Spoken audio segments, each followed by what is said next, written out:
What if I told you that there was once a railway line connecting the heart of Los Angeles to the city of Santa Ana, transforming Southern California's landscape long before freeways and traffic jams defined the region? This line wasn't just another piece of the sprawling Pacific Electric Railway, it was a lifeline for countless commuters, fueling economic growth, shaping suburban expansion, and even outpacing early automobiles in popularity.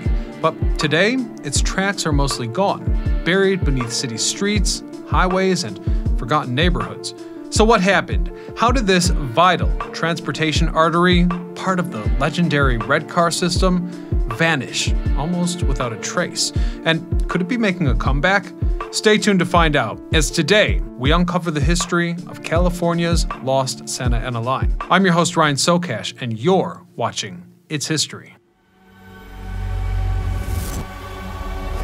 Before we get started today, I wanted to tell you something that might sound crazy, if not terrifying. We live in a digital era where practically everything is just a click away. Digitalization has made our lives more convenient, from buying concert tickets to managing identification documents, but it's also opened the door to new forms of scams. Cybercriminals are becoming more sophisticated, making their frauds harder to detect. One of the most alarming scams today is title fraud. Did you know that someone can steal your home title without you realizing it? And by the time you find out, it's often too late.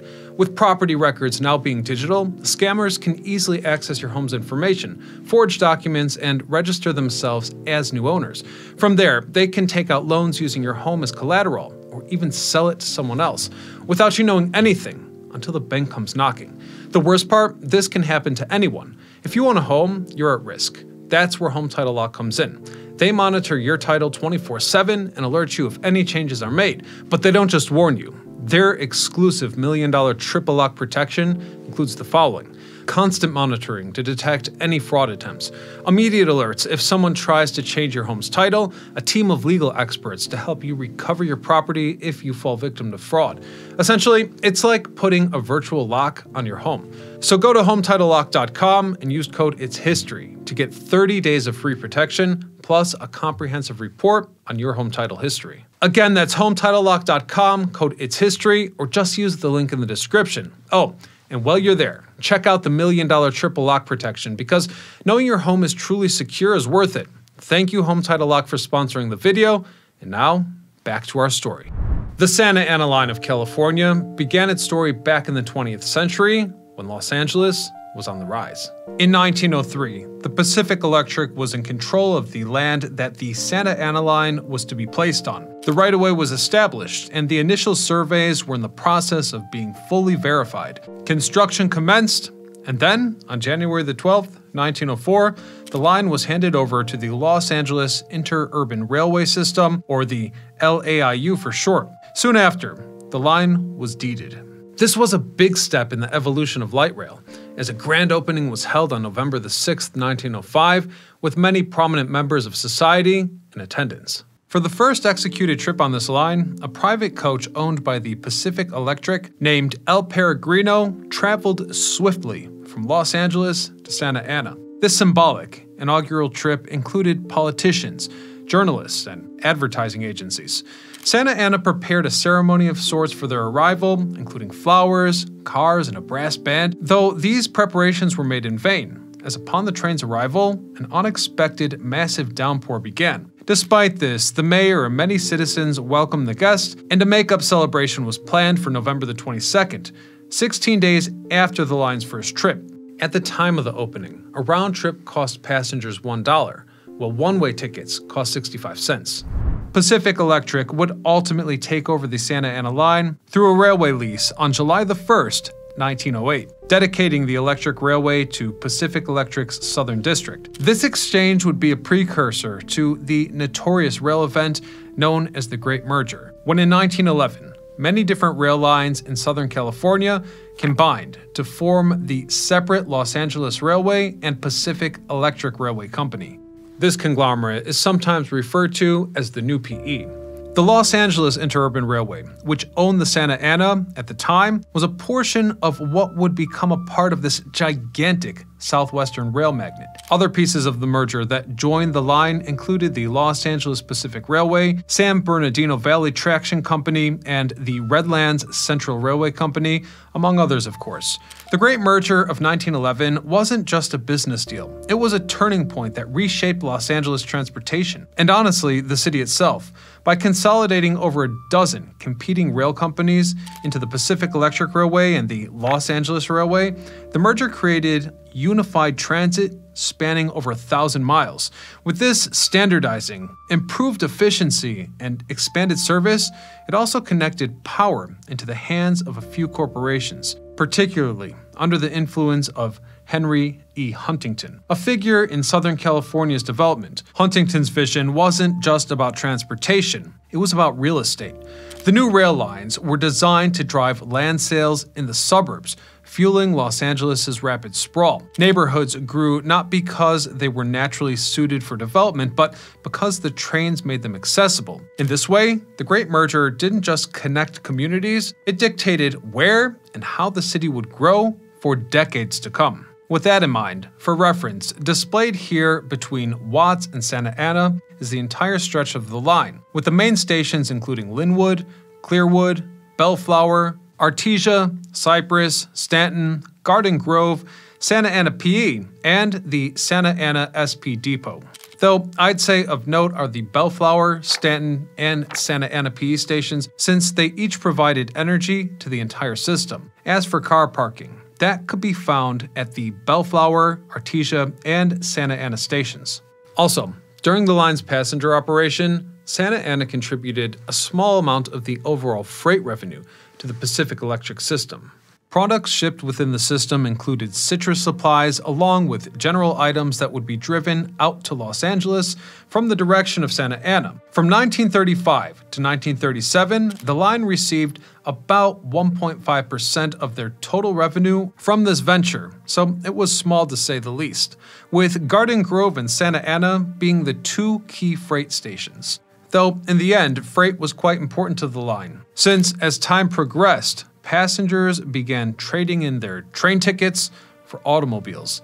The rise of individual transportation put a harsh strain on the Santa Ana line's previous success, as was done with numerous rail lines around the country. And I need to emphasize here that the decline of the Santa Ana line and much of Southern California's rail infrastructure wasn't just a matter of changing transit preferences, it was the direct result of a rise in car culture. You see, following World War II, America experienced a boom in automobile ownership, fueled by affordable cars, suburban expansion, and a growing middle class.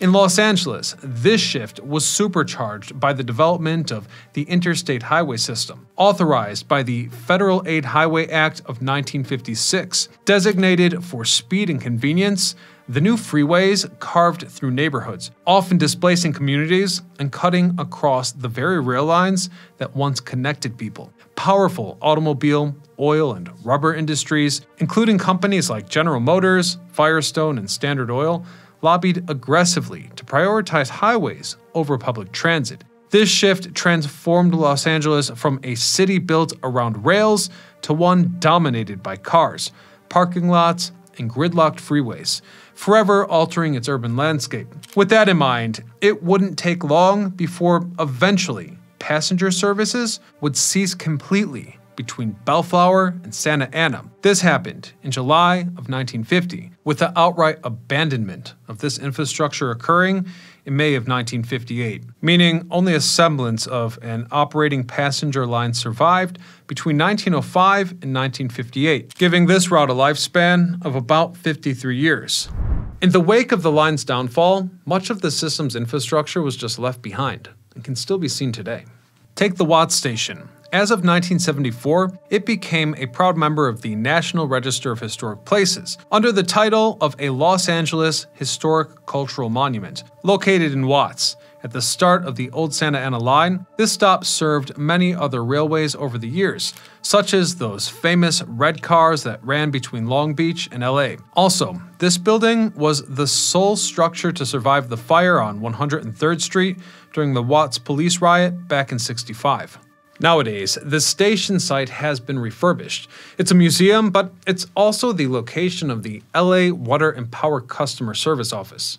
Another notable structure that survived the passage of time is the Linwood Depot, located at Linwood Station, another stop along the line. At first, in 1905, Linwood only had a simple shack that welcomed passengers, but in 1917, it was upgraded to a depot. Famous for its mission revival style, it was designed by architect Bernard Maybach, known for also designing the Palace of Fine Arts in San Francisco. Although service was halted here in 1958, the depot remained and was welcomed into the National Register of Historic Places in 1974.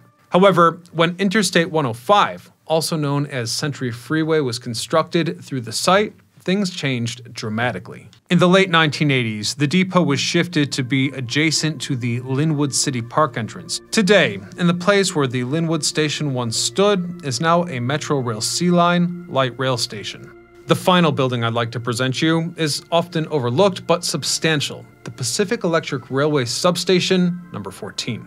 A magnificent structure that provided power not only to the Santa Ana line, but to the Santa Ana-Huntington Beach line and the Santa Ana Orange line as well. Built back in 1907, it remains as the only substation in Orange County. As of 1983, it's been added to the National Register of Historic Places, though after changing ownership several times and a long period of inactivity, as of 2019, the building has become the subject of a plan to create a wellness center for the local Garfield Elementary School.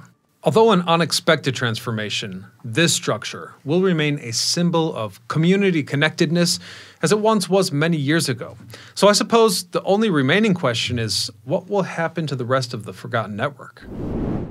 It's possible that the story of this line isn't over. You see, the Southeast Gateway Line is a proposed plan for light rail that would follow a revitalized track between Bellflower and Paramount stations, going directly over much of what was once the west branch of the Santa Ana line. The expected completion of its first phase is set for 2035. Furthermore, the OC Streetcar service is currently under construction and is set to follow another portion of the old Santa Ana line between Santa Ana and Garden Grove.